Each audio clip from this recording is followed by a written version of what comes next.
Assalamualaikum warahmatullahi wabarakatuh.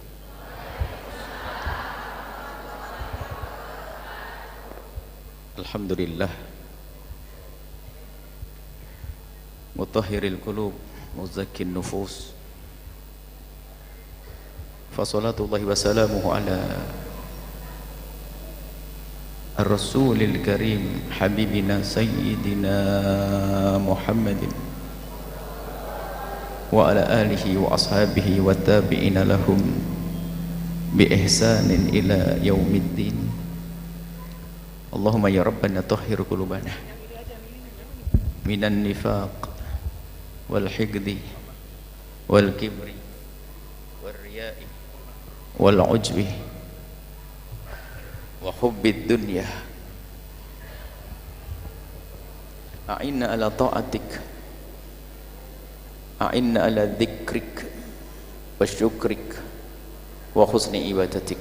Urzuqna ya rabbana taubata qabla al-maut wa syahadata 'inda al-maut wal jannata ba'da al-maut. Amma ba'd. Yang sangat kami cintai, kami muliakan, perindu ridha Allah, pecinta baginda Nabi Muhammad sallallahu alaihi wasallam. Topik yang indah, menata hati dengan zikir, ilmu dan akhlak mulia. Jadi memang orang baik itu tidak cukup baik di jasad, itu namanya akhlak zahir. Tapi pikirannya harus benar, ilmunya harus ada, dan hatinya harus baik, kurang lebih seperti itu. Maka kalau kita bicara akhlak, akhlak itu memang yang tampak. Akhlak itu adalah yang tampak di lahir kita, yang dirasakan nyaman oleh orang di kiri kanan kita. Itu namanya akhlak. Akhlak. Jadi orang dikatakan berakhlak itu apa? Bukan pinter ngomong, bukan. Jadi perilakunya itu enak, dirasa nyaman oleh orang yang ada di kiri kanannya, baru disebut akhlak. Sehingga kalau bicara akhlak itu adalah jangan nyakiti orang, jangan mencaci orang, jangan merendahkan orang, dan seterusnya. Itu akhlak. Namun di dalam Islam akhlak itu bukan sekedar zahir, tapi berangkat dari hati. Dari hati. Makanya man kana yu'minu billahi, iman dalam hati. Fal yukrim jarah, barang siapa punya iman kepada Allah dan Rasulnya, hendaknya menghormati tetangga. Menghormati tetangga itu akhlak. Tapi hubungannya dengan keimanan. Jadi sekarang kita mulai dari hati kita dulu. Kalau tidak hanya zahirnya baik, namanya basa-basi, pembohong, tidak bisa lama. Baik sesaat, di saat ada kebaikan dunia yang didapat, tapi di saat tidak mendapatkan kebaikan dunia, bubar kebaikan itu. Maka kalau bicara akhlak, dari hati dulu, bagaimana kita menata hati kita. Setelah itu, nah, muncullah akhlak yang mulia. Pastikan di antara kita membiasakan hidup dengan mahabbah, dengan cinta. Itu yang sering disebut oleh baginda Nabi SAW, cinta.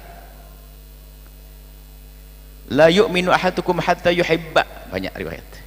Tidak sempurna iman seseorang kecuali mencintai saudaranya seperti mencintai untuk dirinya sendiri. La yuhibba li akhihi ma yuhibbu li nafsihi. Nah, ini kita sekelumit saja.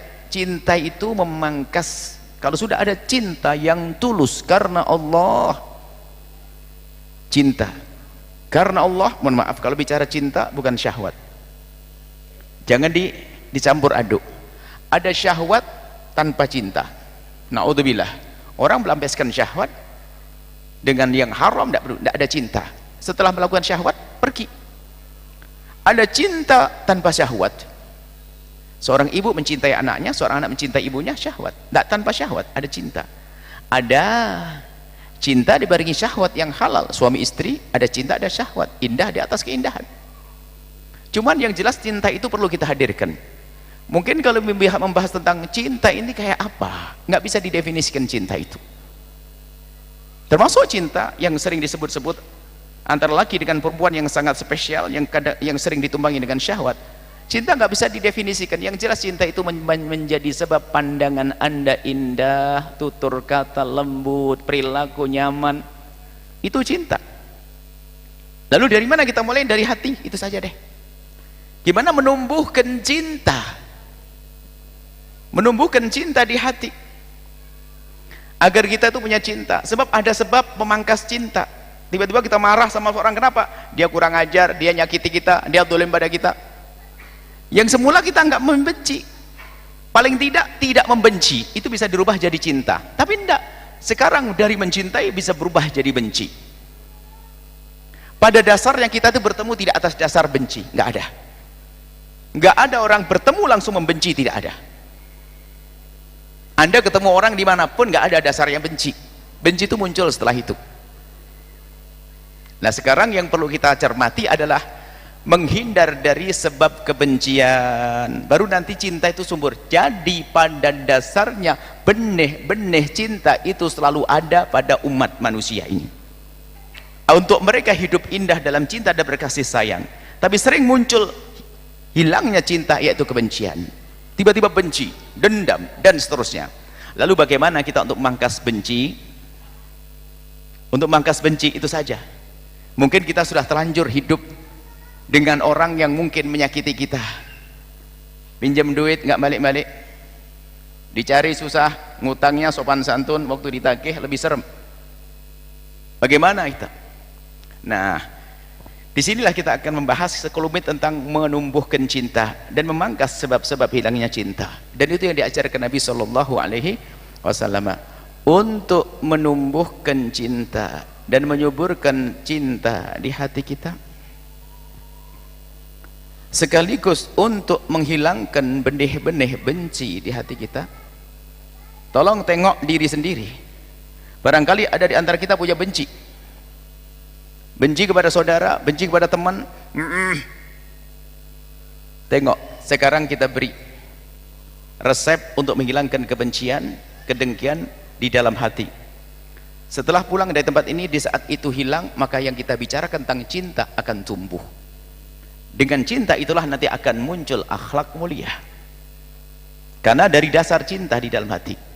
Untuk menghilangkan benci sekaligus menumbuhkan cinta adalah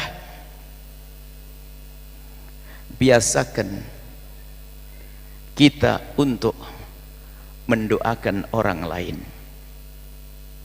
dan pastikan Anda tidak pernah mengutuk dan mencaci orang lain. Pastikan dalam hidup Anda membiasakan hidup dengan mendoakan, bahkan mendoakan diri sendiri nanti. Mendoakan orang-orang kita cintai itu belakang. Kenapa? Yang perlu kita membersihkan hati dulu. Kalau kita hidup kita biasa mendoakan orang lain, Masya Allah indah. Dari mendoakan akan muncul tutur kata yang indah.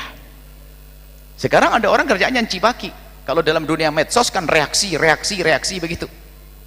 Tapi kita ingin merubah hidup kita. Hari ini banyak api-api amarah yang disulutkan oleh orang di kiri kanan kita. Maka kita harus punya ilmu kebal bahwasanya aku tidak bisa dibakar. Ente mencaciku, aku balas dengan doa yang baik. Kenapa? Ayo. Kalau kita tidak punya ilmu ini, hancur hidup kita. Sebab apa? Kita sering dibikin kesal orang di kiri kanan kita. Kenapa? Memang akhlak sudah rusak. Ibu coba, ada orang pinjam duit yang balik-balik. Waktu pinjam, Masya Allah, puntennya 16 kali. Punten, Masya Allah. Giliran mau ditagih, Masya Allah, kita datang ke rumahnya, ditutup pintu, katanya pergi. Kelihatan sandalnya utuh. Keluar gak pakai sandal barangkali. Ibu mencoba lewat dari pintu belakang, karena sudah biasa ke situ. Pintu belakang betul, kelihatan dia lagi ngitung uang. Ngelihat Anda, kelihatan di depannya langsung marah. Ngapain kau ke sini? Wah, malah dibentak. Melengos begini, kelihatan kalungnya gede banget. Aduh. Pulang kau, jangan kau udah. Kenapa masuk rumah saya? Allah, Anda pulang. Ujian bagi orang yang berani menghadiri majelis taklim ini. Bisa enggak serius tiba-tiba Anda pulang ke rumah, ngambil air wudhu, sholat 2 rakaat, lalu berdoa, ya Allah, lapangkan rizkinya, ampuni dia, angkat derajatnya, muliakan suaminya, wujudkan keindahan dalam rumah tangganya. Bisa enggak kira-kira? Bisa bu? Berat. Yang benar yang mengatakan berat tadi itu, karena anda masih belum dikasih obat bius, anda masih dikasih, ini kan namanya ilmu membersihkan hati. Baru nanti muncul akhlak tanpa bersih hati, bohong, basa-basi, namanya basa-basi sosial. Di depan katanya masya Allah baik, di belakang nguncing. Enggak, bukan itu akhlak dari hati dengan cinta. Dan itu yang dirindu Nabi. Kalau orang hidup dengan cinta, masya Allah, hidup dengan cinta itu dahsyat indah. Di dunia sudah di sorga, sebelum masuk sorga ngelihat ini nggak ada benci, nggak ada benci, nggak ada benci, masya Allah enak. Bertemu dengan sahabat enak, tapi kalau dengan benci bu, masya Allah, lihat dia, kenapa dia datang sini, ngapain ya? Bayangin bu, tidak usah kita melihara benci. Akhlak itu bersama hilangnya benci. Kalau masih ada benci, dengki, dendam, nggak ada akhlak mulia. Bohong bicara akhlak, tapi hati belum bersih, namanya basa-basi. Kalau orang punya benci bu, mau hadir pengajian begini katanya, oh ustadz idolaku yang datang, wah pengen datang rupanya telat karena macet lampu merahnya 2,5 menit di Bandung, 2,5 menit tadi ya. Akhirnya telat, nggak dapat tempat bu. Ibu-ibu nggak ada tempat di belakang, ya Allah penuh, mau berdiri asam urat, mau duduk di bawah kotor. Rupanya sambil begini melihat ke depan ada tempat kosong di depan bu. Bergegas ibu ini langsung duduk di tempat paling depan, senang lihat ustadznya, masya Allah. Ternyata bu baru 5 menit sadar yang di kanannya adalah orang yang dibenci. Sudah keringetan, ngapain duduk di sini? Lihat, capek lihat. Sehingga bu ustadznya selesai pengajian belum salam sudah langsung salam, langsung pergi dia. Karena pergi takut ngantri angkot di situ bu, nggak mau, pengen ngambil angkot di sebelah sana biar cepet. Tak taunya semua penuh dari sini angkotnya, pas giliran dia penuh terus, dia nggak dapat angkot di ujung sana. Ini kan jalan sini semuanya full, angkot full, karena jamaah naik angkot situ, naik mobil situ. Giliran di sana nggak dapat, pas terakhir sudah sepi, alhamdulillah sudah sepi. Masuk angkot, duduk di angkot, ada dia lagi. Capek ngelihat dia sukses, capek bangun rumah, capek ngelihat orang yang dibenci beli mobil, capek ngelihat ayam kecilnya lewat depannya malam sih. Bodoh banget orang melihara kebencian hari ini. Coba cuman sebab benci macam-macam, ada yang direbut warisnya, dicaci, difitnah dan sebagainya. Tapi kalau anda turuti dengan kebencian, anda juga capek. Apalagi kalau orang sudah di nasibnya berbuat jahat, lesan kotor, tetap saja begitu. Tapi kita tidak punya ilmu kebal, capek, tersiksa kita. Maka hari ini kita balik, apapun yang mereka lakukan, lesan ini harus mendoakan dengan doa kebaikan. Pastikan anda bisa mendoakan doa kebaikan, baru nanti muncul akhlak, sehingga nggak ada orang mencaci, ngolok, nggak ada. Kadang seorang ibu tuh karena tidak biasa mendoakan, cepat marah bu, sampai anaknya dikutuk. Anaknya dikutuk, sudah dasar kok anak jahanam, udah serem. Anaknya begitu. Kenapa? Lesannya lesan kotor. Lu suka mengutuk, coba kalau dibalas. Kalau dia membiasakan dengan panjatan doa, marah sama anak, ya Allah pinter, soleh, kan enak gitu. Tapi indah hari ini orang biasa mulutnya kotor, mulutnya suka mencaci, itu bukan akhlak. Biarpun katanya hadir pengajian, rajin, tahajudan dan sebagainya, kenapa mulutnya suka mencaci? Kenapa mulutnya kotor? Ada ibu suka mencaci ibu kalau marah sama anak, dasar kok anak jahanam, wah dasar terkutuk kau nak. Ada seorang ibu begitu. Coba pas ngomong begitu terus tetangganya ngomong amin, gimana? Kok diamini? Karena sebetulnya ibu itu nggak mau mendoakan anaknya semacam itu, cuman karena tidak membiasakan lesan yang baik. Dari lesan dulu bu. Makanya lesan anda rubah. Ada orang mengganggu anda, doain dengan doa kebaikan. Doa kebaikan, ya Allah berikan kebaikan. Ya Allah dia kurang ajar banget menfitnahku, ya Allah panjangkan umurnya, lapangkan rezekinya, berikan kebaikan untuk saudara keluarganya. Anda terus biasakan dengan begitu. Berat bu, berat, memang berat, saya tahu berat. Sebab ini kerjaan para kekasih Allah. Orang pengen pangkat tinggi bukan sekedar dengan sujud rukuk, ternyata dengan membersihkan hati. untuk menumbuhkan akhlak yang mulia. Akhlak mulia berangkat dari hati yang bersih seperti ini, Bu. Baik, ternyata mendoakan itu saja sebelum Anda mengirim hadiah. Belum. Mengirim hadiah belum tentu lo basa-basi lo, Bu. Jor-joran mengirim hadiah, giliran nggak dibalas, saya kirim hadiah nggak balas, marah dia, nggak terima kasih lagi, karena dia berbuat baik belum dengan hati karena Allah Subhanahu wa Ta'ala. Baik, sekarang Ibu colak cermati, nanti pastikan Anda harus belajar mendoakan, tapi memang berat. Tapi dari sini kuncinya, kalau Anda sudah membiasakan diri Anda untuk mendoakan orang lain dan tidak mencaci, tidak mengutuk, dari lesan Anda, lesan yang baik, hati akan bersih, hidup Anda akan enak. Tapi itu kan kerjaan berat, membersihkan hati agar hati bersih, membersihkan dari penyakit dendam benci, seperti operasi berat. Ibu tahu operasi berat? Operasi sesar. Ada ndak yang berani dioperasi sesar tanpa dikasih obat bius? Ya ada. Makanya tadi Ibu merasa berat doain tetangga yang kurang ajar tuh, doain yang pinjam duit itu nggak balik-balik, itu berat karena belum dia kasih obat bius. Sekarang saya kasih obat bius, Bu, singkat, karena nanti ada zikirnya, tidak cukup, singkat.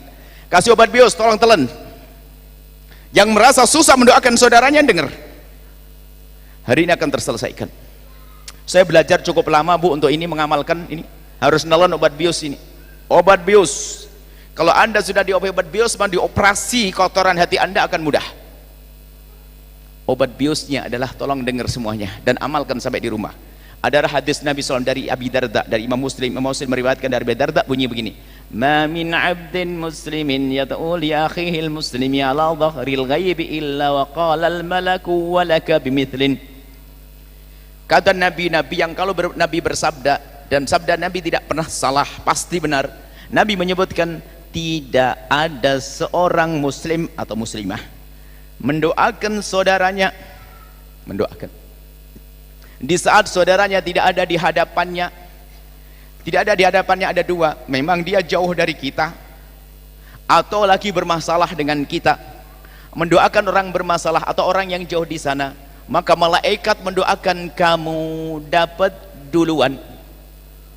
Sehingga dikatakan oleh para ulama, tolong dengar ini, dikatakan oleh para ulama, ada satu doa yang sangat mudah dikabul tapi sangat dilupakan hamba Allah, yaitu doa dengan cara mendoakan orang lain. Pantulannya untuk kita lebih cepat mendoakan orang yang bermasalah dengan kita. Anda mendoakan dia di saat dia tidak ada di hadapan Anda, maka malaikat menjawab, Anda mendapatkan duluan. Artinya malaikat berdoa kepada Allah agar Anda mendapatkan duluan. Sehingga kalau kita pengen dikabul doa kita, jangan nunggu mau umroh, kapan umrohku, minta doa kepada kiai, ketemunya pun jarang.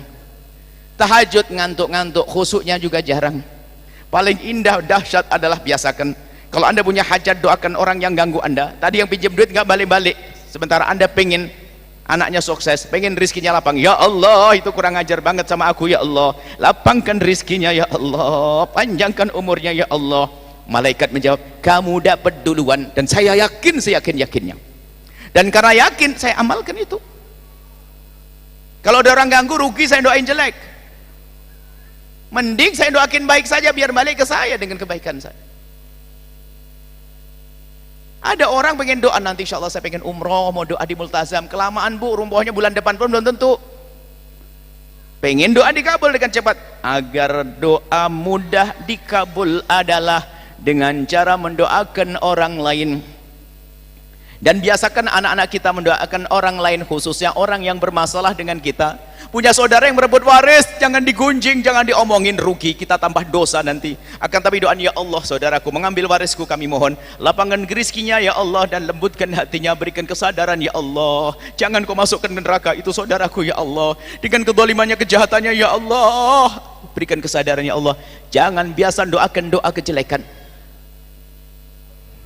jangan mendoakan doa kejelekan. Kenapa? Di saat kita mendoakan kebaikan, maka malaikat mendoakan kamu dapat duluan. Dikatakan doa yang paling mudah dikabul, paling mudah dikabul, nggak ada melebihi ini, yaitu doa dengan cara doakan orang lain. Sudah masuk obat biusnya? Sudah mulai kerasa obat bius? Bisa Bu doain kira-kira nanti? Mulai bisa, harus. Dan mungkin memang awal-awal lumayan Bu. Nanti cari, ambil kertas kecil, catat orang-orang kurang ajar tuh. Tapi judulnya jangan orang kurang ajar, orang baik yang harus saya doain gitu, biar nggak ketahuan sama anak kita. Tanda-tanda Allah, mungkin kalau disoteng muka Anda jelek banget. Ya Allah, semoga rezekinya. Karena memang belum, Anda masih belajar. Anda latih setiap hari. Waliullah, Anda kekasih Allah, orang yang punya qalbun salim, ahli surga, bersurga, berjalan di atas bumi. Ciri ahli surga berjalan di atas bumi yaitu nggak ada dendam sama orang kok dendam. Dendam sama saudara, nggak tanggung-tanggung. Bapaknya sama ibunya sama, dendam gara-gara warisan. Tak tuntut nanti di akhirat. Awas, hati-hati. Pernah dengar orang ngomong itu? Tak tuntut nanti di akhirat. Ada ngomong itu, ada? Awas, jangan jadikan besan. Jangan jadikan menantu, pendendam. Di hati-hati. Kalau ada orang ngomong, demi Allah aku tidak rela tak tuntut nanti di akhirat, batal jadi besan. Serem dia pendendam. Anda perlu orang yang lapang hati dan memaafkan. Urusan pribadi ya, bukan urusan dengan Allah. Kalau ada orang nggak sholat, tentu dia tegur. Maksudnya kita dicaci, kita di Allah, hak kita diambil, kita lapang.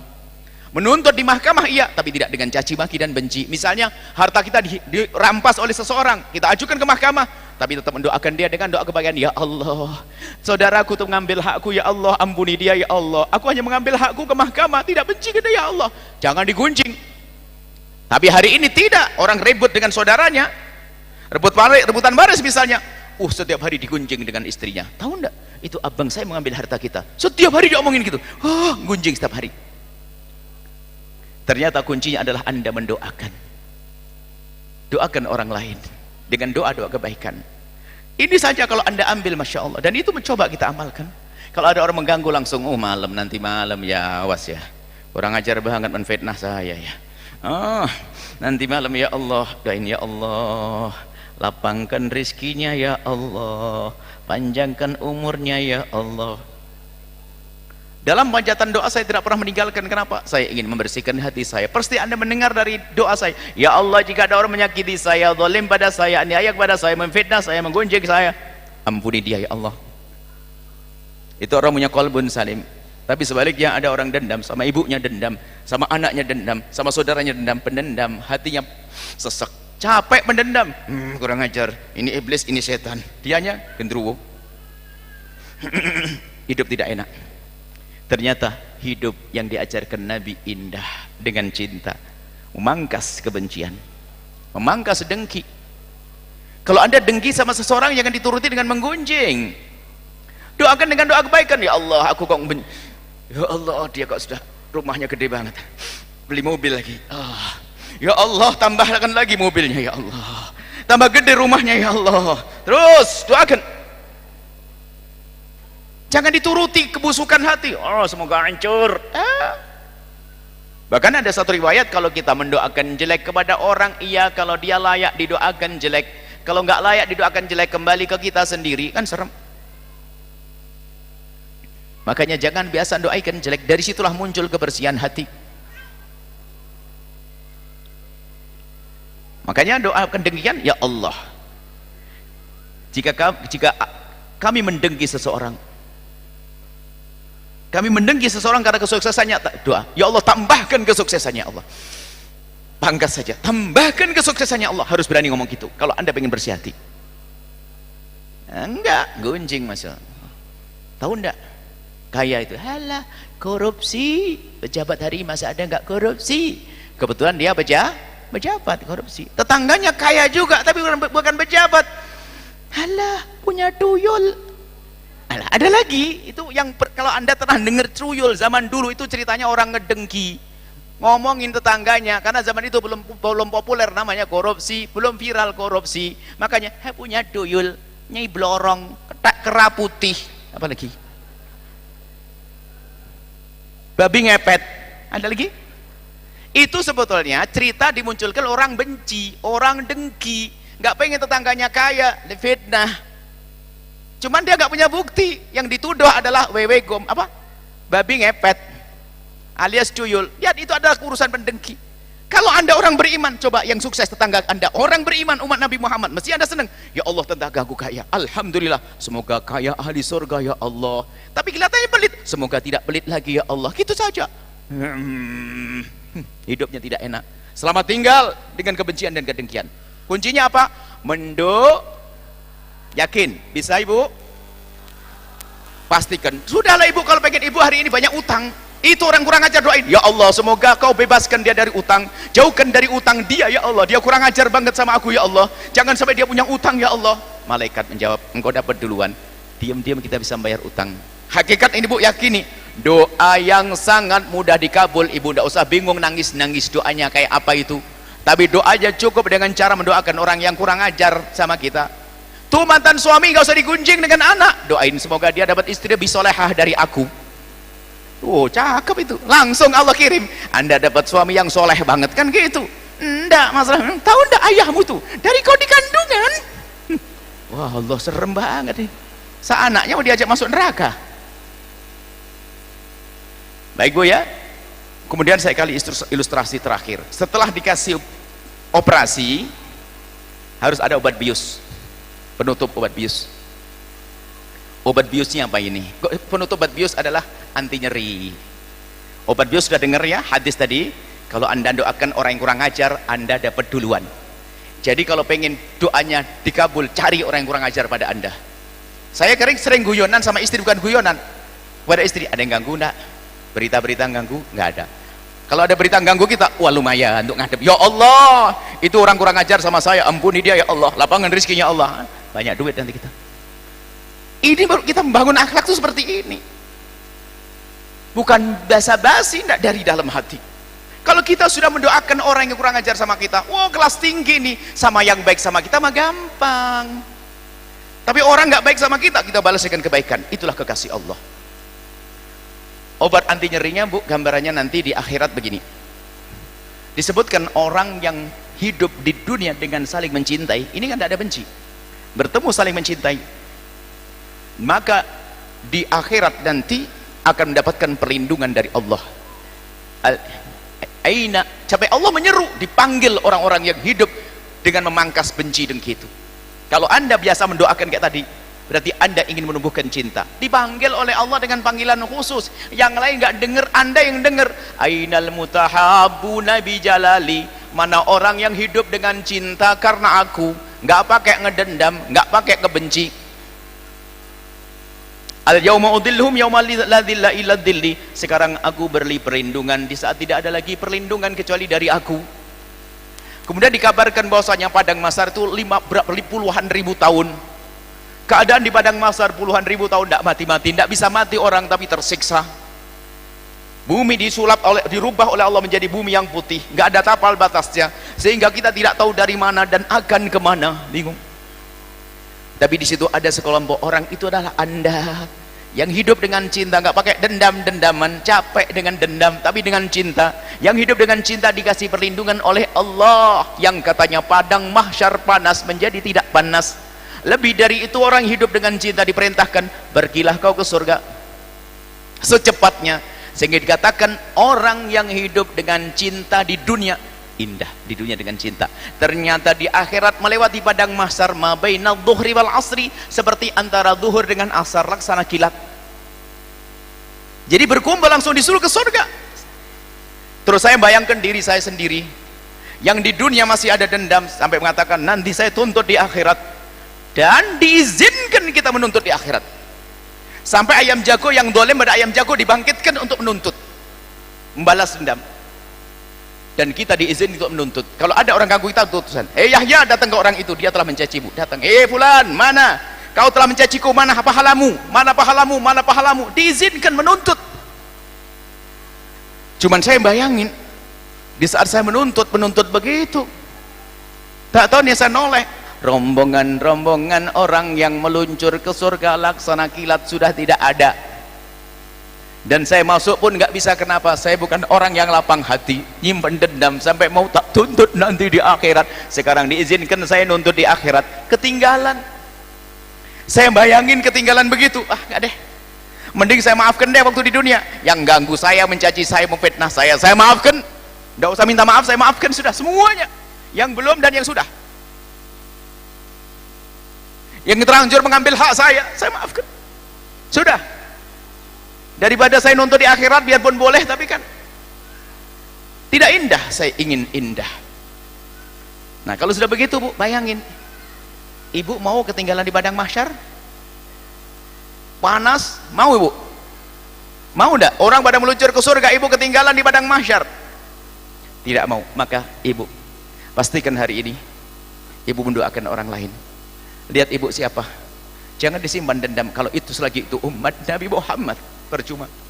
Nabi itu setiap malam nangisi umatnya agar masuk surga. Kenapa anda mengharap dia masuk neraka? Ini hakikat, ini adalah ilmu. Sekarang pulang ke rumah masing-masing, tolong diamalkan. Tolong diamalkan sampai di rumah, ibu ambil kertas, bikin catatan dan pastikan. Dan saya belajar Bu, bertahun-tahun saya belajar seperti itu. Selalu saya meminta, ya Allah, jika ada orang menyakiti saya, dolim pada saya, ini ampuni dia. Terus kita baca. Semakin hari semakin sejuk hati anda. Berbeda kalau anda dengan dendam, ya Allah hancurkan dia, menyungsep, nggak nyungsep, sakit hati. Sudahlah, jangan hidup bodoh deh. Terlalu banyak orang melakukan kesalahan kepada kita. Kalau kita tidak lapang hati, nggak punya ilmu kebal. Tapi kalau kita punya kebal, kau gangguku, aku doakan dengan doa baik, tenang aja, silahkan, lumayan buat nanti malam modal doaku kepada Allah. Apalagi aku lagi banyak utang, ya Allah itulah telah menfitnah saya, ya Allah jangan sampai dia punya utang. Dijawab, utangmu bakal kebayar, kan enak. Hakikat begitu. Dan intinya adalah membersihkan hati anda. Setelah itu pandangan anda sejuk. Kepada orang yang pinjam duit kepada anda nggak bayar-bayar, nggak ada. Nggak ada itu. Malah ibu baik, masya Allah. Karena sudah didoakan. Seperti itu. Inilah cara membersihkan. Baru setelah hati bersih akan muncul nanti, akan muncul perilaku yang baik. Bukan dari perilaku zahir, basa-basi namanya. Masya Allah, insya Allah, iya. Gelangnya dipakai semuanya. Lah, majlis taklim atau pamer cincin. Lah. Padahal ngaji. Wah, mukalnya Bu kayak orang tawaduk begini. Tawaduk. Katanya, "Oh, jangan sombong gini." Ternyata ngomong hatinya, orang modelnya sombong, nggak ada orang tawaduk kayak saya. Lah. Ini hati-hati, insyaallah hari ini selesai urusan kita ya. Jangan punya kebencian, apalagi saudara anak bapak kita. Sebesar apapun dosa kita, dia mengganggu kita, ngambil hak kita. Dia adalah anak dari ayah kita. Dia adalah umat Nabi Muhammad. Percuma anda dengan dendam anda, nggak ada artinya. Apalagi mantan istri, mantan suami, mantan ada. Karyawan bohong, mendustai saya, memfitnah, mencurang kepada saya. Tidak akan semoga kaya nanti kembalikan kepada kita. Baik, ini saja Masya Allah. Kemudian bab dzikir, baru setelah itu menata hati. Kemudian perilaku yang baik, baru sekarang perlu zikir Bu. Zikir yang sesungguhnya. Harus ada zikir Bu. Zikir yang khusyuk Bu, nggak cukup orang itu hanya teori zahir dengan akalnya saja. Ingin baik hati nggak bisa. Ini ilmu zahir yang kita sebutkan masih zahir, ilmu akal. Cara membersihkan hati dengan yang saya sebutkan itu cara zahir. Sampai di rumah belum tentu lembut hatinya, masih kuat dendamnya. Maka untuk melembutkan hati adalah dengan zikir. Ala bi dzikrillahi tatmainnul qulub. Dengan berzikir yang sesungguhnya menjadikan hati itu tentram, damai. Maka kami sampaikan yang sudah punya amalan dari guru-guru, yang amalan diambil dari baginda Nabi, baik yang bertorekoh apapun, amalkan dengan khusyuk. Kalau berzikir yang serius, kalau anda menyebut nama Allah dengan zikir yang anda baca, hati anda akan lembut. Kemudian jangan lupa di dalam zikir, di dalam anda mengadu kepada Allah, mendoakan. Pertama adalah yang tidak boleh anda lupakan baginda Nabi. Jangan anda lupakan keluarga baginda Nabi. Yang kedua adalah orang-orang yang telah mendahului kita dari guru-guru kita dan orang tua kita. Jangan sampai anda lupa dalam berdoa dengan orang tua yang telah wafat. Yang ketiga adalah orang yang masih hidup dari pasangan, keluarga dan orang tua. Dan ini ada satu zikir tadi, zikir Fatih yang dibagi, saya sudah minta izin. Itu zikir singkat Bu, hanya 6 menit. Ada buku yang diterima? Ada, itu dibaca 6 menit. Saya ijazahkan. Yang pertama, ibu membaca Fatihah untuk baginda Nabi dan keluarga. Maka kalau orang mengamalkan itu akan lupa dengan orang tua. Yang kedua adalah Fatihah untuk para wali, kekasih-kasih Allah, dan orang tua yang telah mendahului kita. Yang ketiga adalah Fatihah untuk keluarga yang masih hidup, anak-anak kita dan seterusnya. Setelah membaca Al-Fatihah itu, dan kita amalkan langsung praktek setelah ini. Setelah membaca surat Al-Fatihah harus punya amalan pegangan, Bu. Ini semua diambil dari Nabi. Setelah membaca surat Al-Fatihah, istighfar. Baginda Nabi itu orang nggak punya dosa, Bu, tapi sehari tidak pernah kurang dari 70 kali beristighfar. Istighfarnya istighfar serius, seperti orang banyak dosa, padahal tidak ada dosa. Kita banyak dosa, istighfarnya seperti orang nggak punya dosa. Istighfarnya kita itu kayak mana? Astagfirullah, astagfirullah. Baginda Nabi menitikkan air mata. Ayo istighfar yang serius. Biarpun tidak harus menangis, akan tapi dengan kekhusyuan. Astagfirullahaladzim, dosaku yang itu. Istighfar 70 kali. Minimal. Setelah istighfar 70 kali ditambah istighfar untuk orang tua kita, jangan dilupakan orang tua, ibunda, ayahanda kita. Setelah itu baca salawat Ibrahimiyah. Allahumma sholli ala sayyidina Muhammad wa ala sayyidina Muhammad kama shallaita ala sayyidina Ibrahim wa ala sayyidina Ibrahim. Itu salawat Ibrahimiyah. Karena ada nama Ibrahim disebut Ibrahimiyah. Salawat dalam tasyahud kita. Membaca salawat jangan lupa dengan baginda Nabi 3 kali. Setelah itu membaca salawat yang kedua, berikutnya salawat Al-Fatih. Itu sengaja kami susun salawat itu. Al-Fatih maknanya pembuka, karena di dalam makna salawat itu adalah agar kita dibukakan oleh Allah segala pintu kebaikan. Karena bunyi salawat adalah Allahumma salli wa sallim ala sayyidina Muhammadin. Ya Allah, limpahkan salawat dan salam kepada Nabi Muhammad. Kita sebutkan nama Nabi 2, Al-Bashiri wan Nadhiri.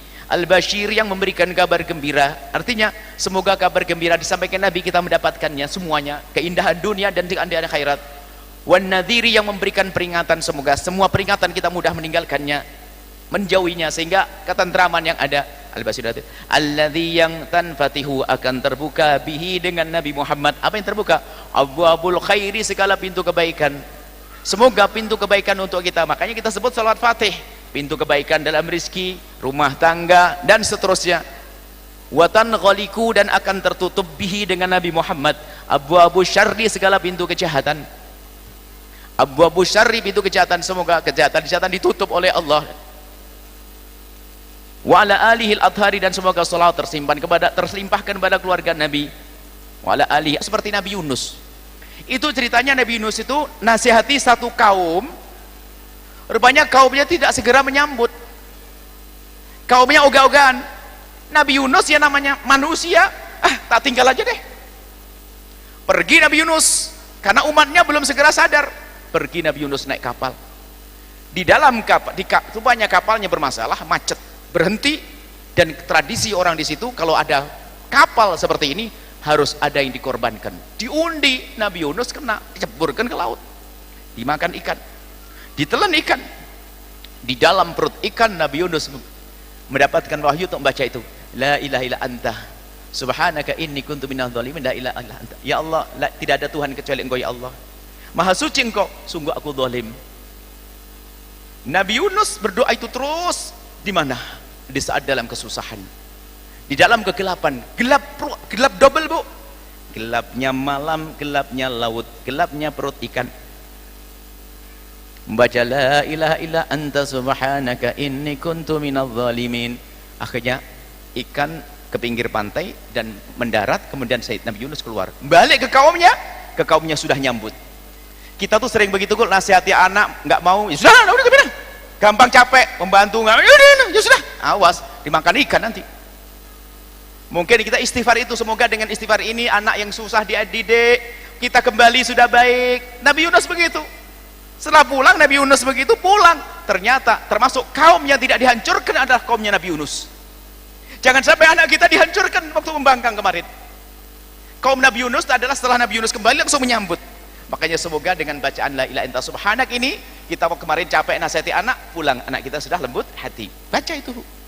Setelah itu baca a'udzu min syarri ma khalaq, a'udzu bikalimatillahi tammati min syarri ma khalaq, sama bismillahirrahmanirrahim la yadurru.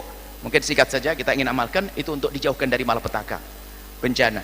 Kemudian baca subhanallah alhamdulillah wa la ilaha illallahul akbar. Ini adalah namanya al-baqiyatus shalihat, sesuatu yang abadi di akhirat, atau disebut juga dengan tanaman surga. Kalau sering baca subhanallah alhamdulillah wa la ilaha illallahul akbar, dimudahkan menuju jalan surga.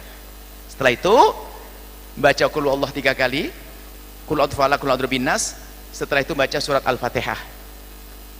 Qul Allah ahad 3 kali Bu, hendaknya kita membaca Qul Allah minimal 3 kali dalam sehari itu, karena itu adalah senilai membaca Al-Quran utuh. Biarpun ya jangan sampai gara-gara itu nanti sudahlah saya nggak usah baca Al-Quran, cukup baca ayat kursi, ayat baca Qul Allah 3 kali saja. Oh nggak gitu Bu, tetap baca Al-Qurannya lancar, baca Qul Allahnya 3 kali plus Qul a'udzu birabbil falaq dan Qul a'udzu birabbin nas. Apa itu Qul a'udzu birabbin nas? Qul a'udzu birabbil falaq, Qul a'udzu birabbin nas. Itu untuk menjaga anak. Dan tolong ibu kalau hendak tidur khususnya, kalau hendak tidur bacakan Qul a'udzu birabbil falaq, Qul a'udzu birabbin nas, tambah ayat kursi, ini tambahan. Bacakan untuk diri anda, tiup tangan anda dengan meludah tanpa keluar nafas, meniup tanpa keluar ludah, diusapkan di badan dan baca. Itu Nabi melakukannya. Setelah itu anda tidak usah takut namanya santet, teluh, pelet segala macam, nggak ada. Makanya untuk menghindar daripada gangguan-gangguan dari yang tidak terlihat, Nabi juga pernah melakukan membaca Qul a'udzu birabbil falaq dan Qul a'udzu birabbin nas. Nabi pernah membacakan untuk cucu beliau. Makanya anak anda tidak usah khawatir adanya gangguan, tidak usah khawatir, cukup anda bacakan itu, anda usapkan di badannya, selesai. Setelah itu baca Al-Fatihah sama Amanar Rasul. Apa itu?